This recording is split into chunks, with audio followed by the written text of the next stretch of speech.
Nathicana. It was in the pale gardens of Zais, the mist-shrouded gardens of Zais, where blossoms the white Nephaloti, the redolent herald of midnight. There slumber the still lakes of crystal, and streamlets that flow without murmuring, smooth streamlets from caverns of Kathos, where brood the calm spirits of twilight.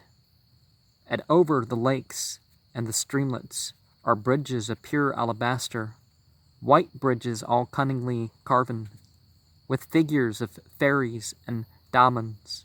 Here glimmer strange suns and strange planets, and strange is the crescent Banapis that sets yon the ivy-grown ramparts, where thickens the dust of the evening. Here fall the white vapors of Yabon, and here in the swirl of the vapors I saw the divine Nathicana, the garlanded white Nathicana, the slender black-haired Nathicana, the slow-eyed, red-lipped Nathicana, the silver-voiced, sweet Nathicana, the pale-robed, beloved Nathicana.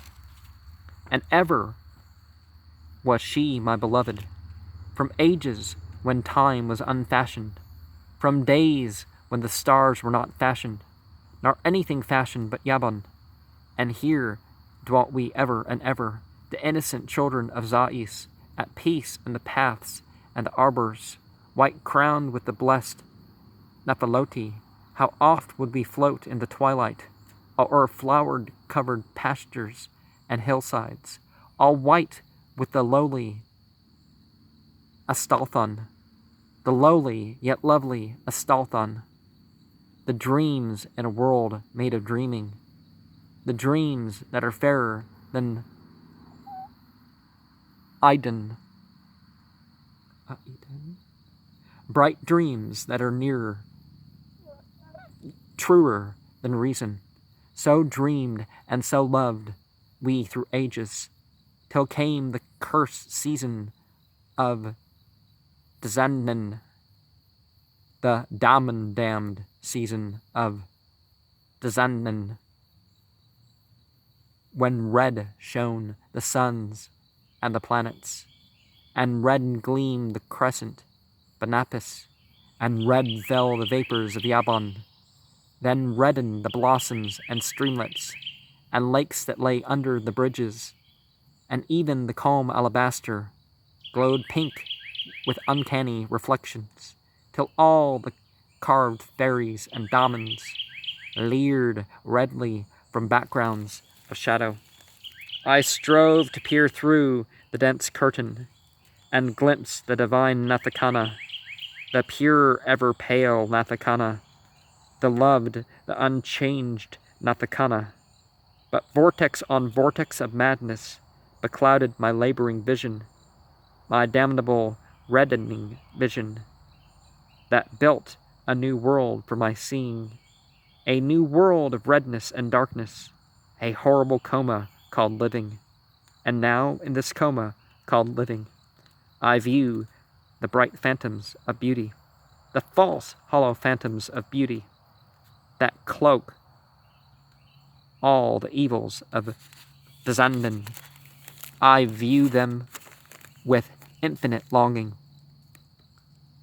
So like do they seem to my loved one, so shapely and fair like my loved one, yet foul from their eyes shines their evil, their cruel, pitiless evil, more evil than Thaphron or Latgaz, twice ill for its gorgeous concealment.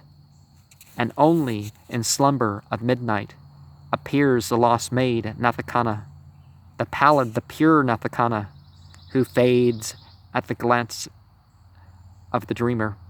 Again and again do I seek her. I woo with deep draughts of Platatis Deep draughts brewed in wine of Astarte, and strengthened with tears of long weeping, I yearn for the gardens of Zais, the lovely lost garden of Zais, where blossoms the white Naphilate, the redolent herald of midnight. The last potent draught I am brewing, a draught that the diamonds delight in, a draught that will banish the redness, the horrible coma called living. Soon, soon, if I fail not in brewing, the redness and madness will vanish, and deep in the worm-peopled darkness will rot the base chains that have bound me.